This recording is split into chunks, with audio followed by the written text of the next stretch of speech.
We have our last bill up for the day, House File 1348, Representative Tabke.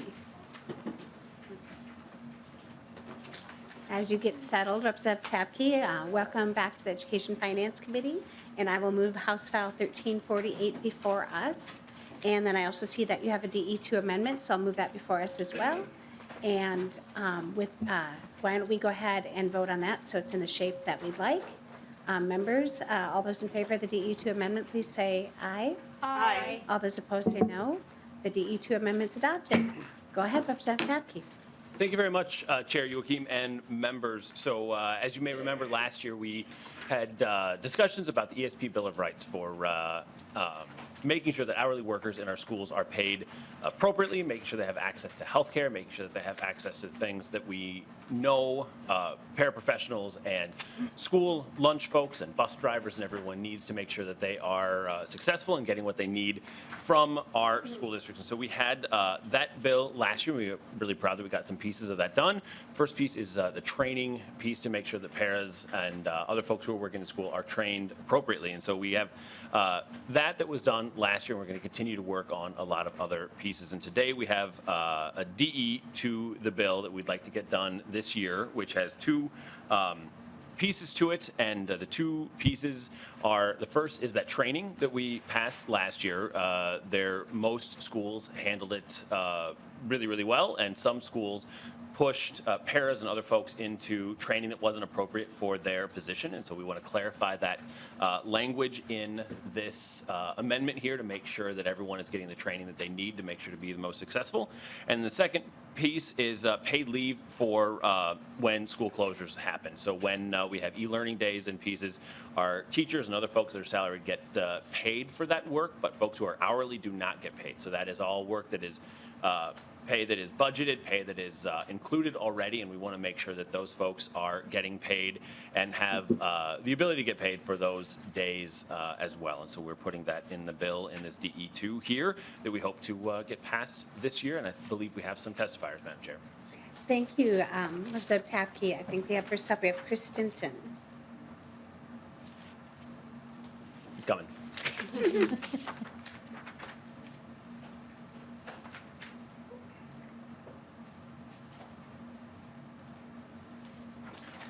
Go ahead and state your name for the record and proceed.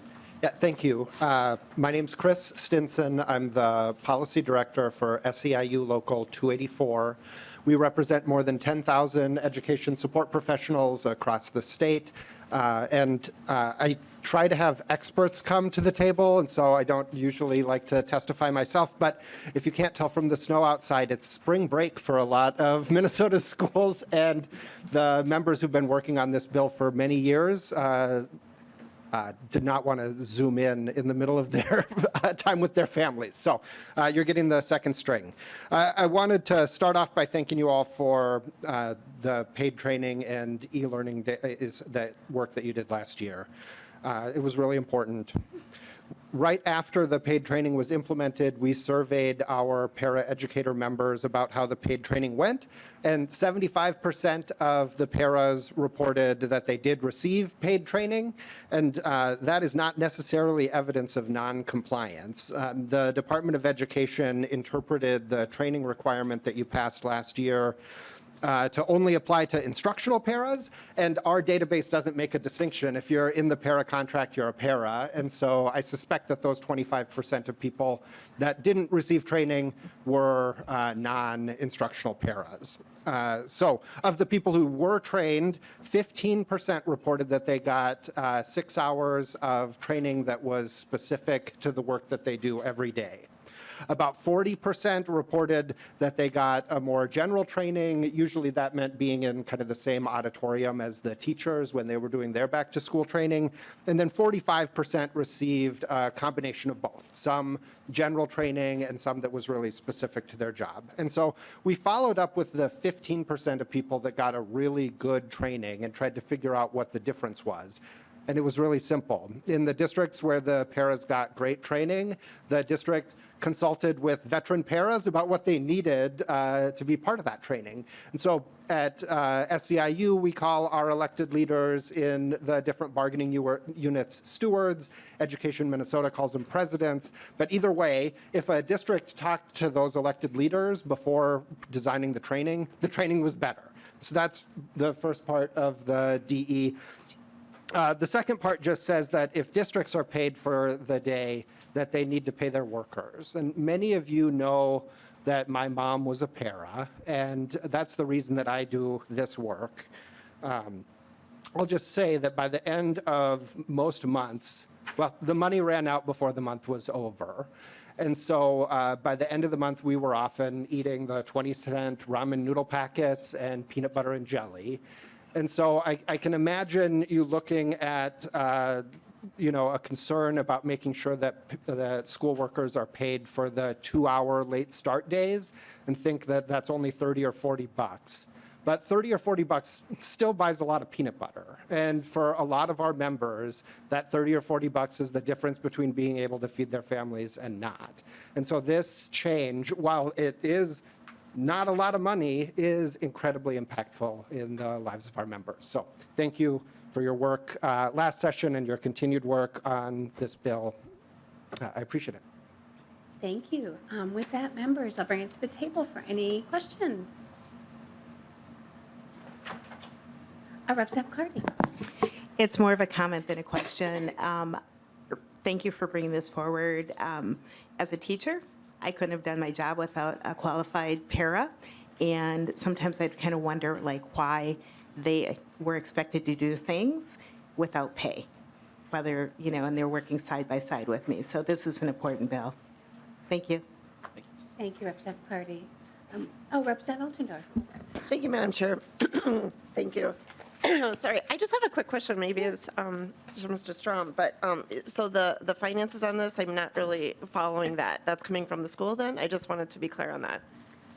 Representative Tapke first, and then I'll pitch it to Mr. Strom if needed. Yeah, thank you very much, Chair and Representative Altendorf. So yes, that's a really great question. So this, the paid leave is what is already happening is the schools are getting paid for those days. If it's an instructional day, the school district gets paid for those days. It's not something that is just left out. So that money is already rolling to the school district for those days. And a lot of times the hourly workers are not a lot of times, but they are not paid for those days. We want to make sure that they continue to get paid for those days when the school is getting paid. So there's no additional money, no anything else that comes that way. Thank you for that clarification. Thank you, Representative Altendorf. Representative West. Thank you, Madam Chair. So I have a question.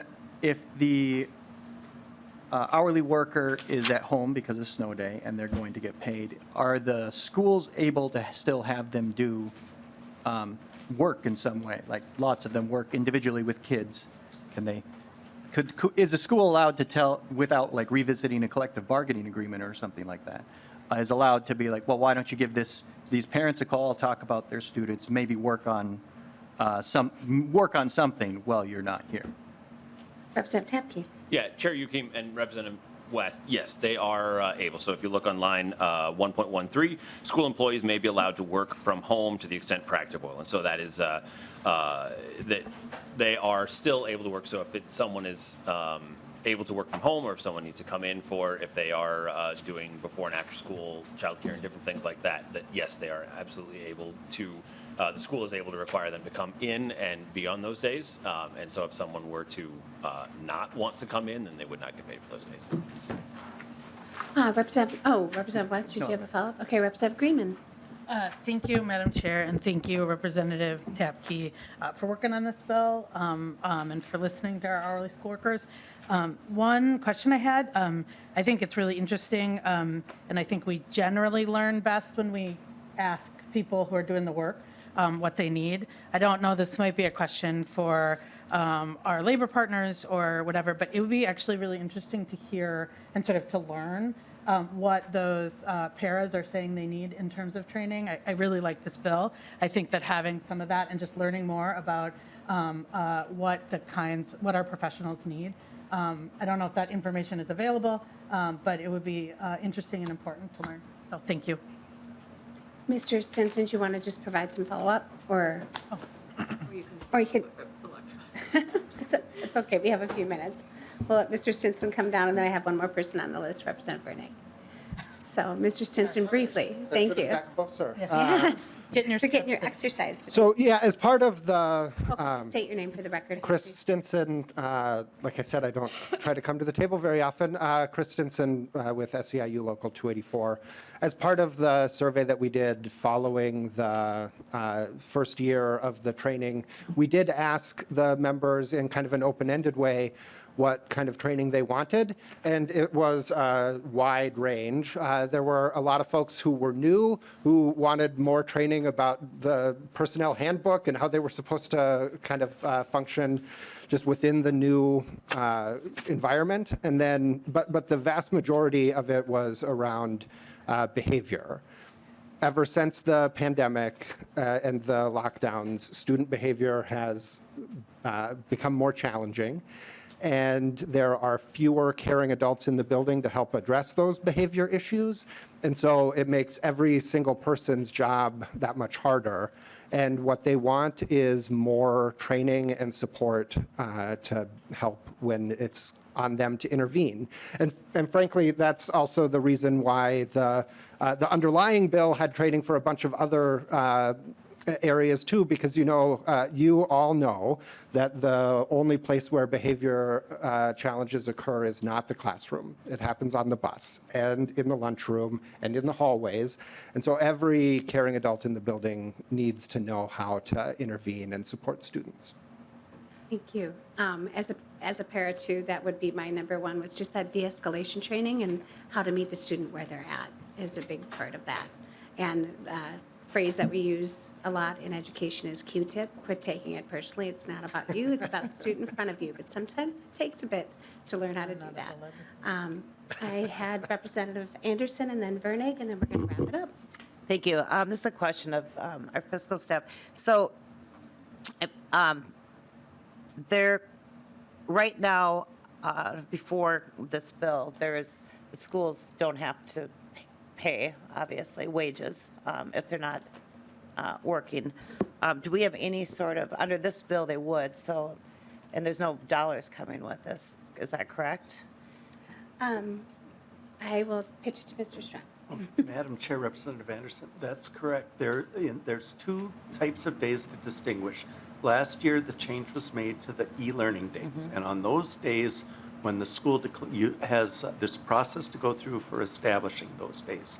And when those days are established, if an e-learning day is scheduled, then there's a requirement that the pay goes out. So current law requires that on an e-learning day. There can be other circumstances where an instructional day is on the district's calendar, and for whatever reason, that day does not go off as an instructional day. So perhaps a pipe breaks or something like that, or something not otherwise covered by an e-learning day.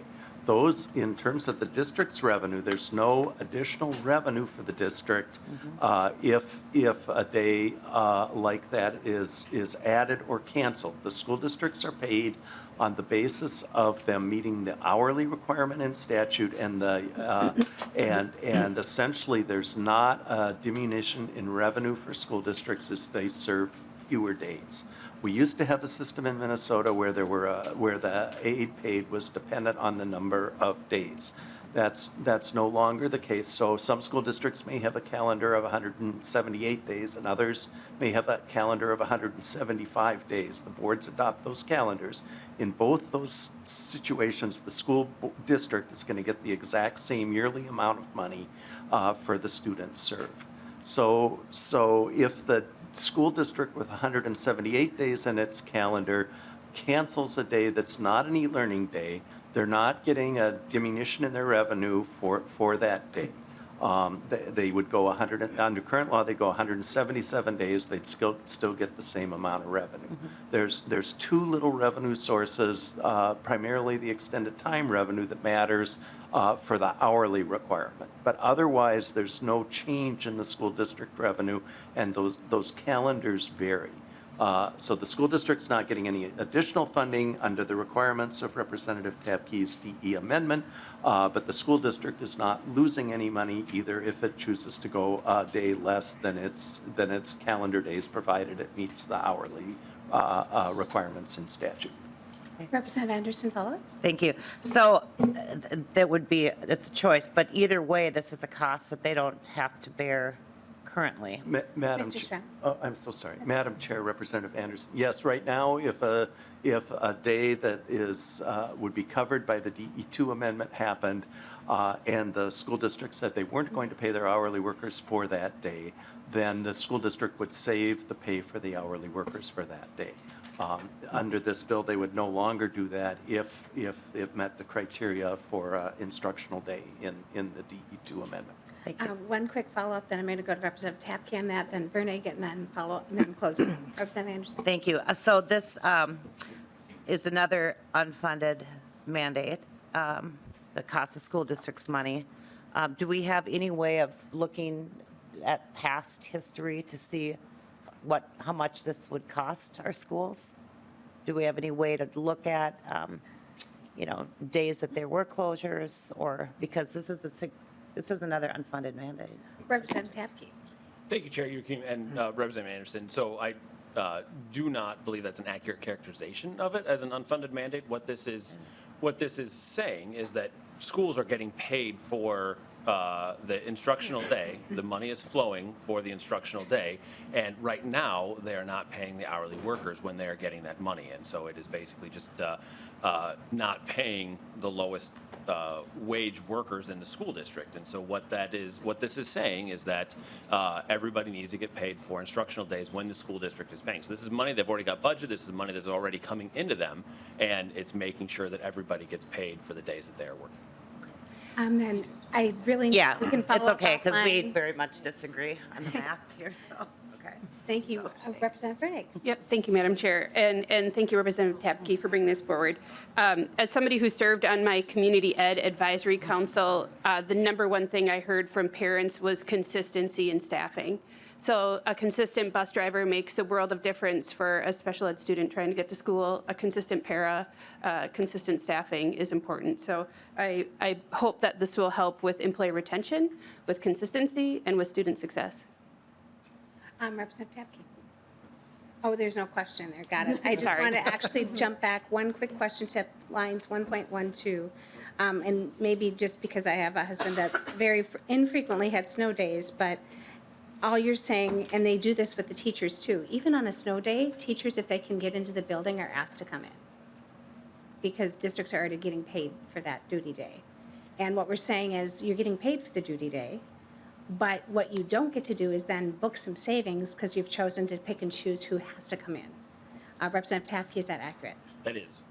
Thank you, Representative Tapke. Why don't you do a quick closing, and then we'll move on. Thank you very much for hearing this. I really appreciate it. And so this is, as to piggyback on what Representative Vernig said, is that paras are critical. Lunch workers are critical. Bus drivers are critical in the work that gets done every day in a school. My wife is a high school teacher, and it is really, really important that we have consistency and that we are able to have good, reliable income for all these folks in order to keep them in the jobs for long term. And so this will help build on that and make sure that they are trained the way it is necessary to make sure that they're as successful as possible and make sure that they're paid appropriately for days that the district is getting paid. So thank you very much, Madam Chair. Thank you, Representative Tapke. And with that, I'll renew the motion that House File 1348 as amended be laid over for possible inclusion in an omnibus bill, or education finance bill.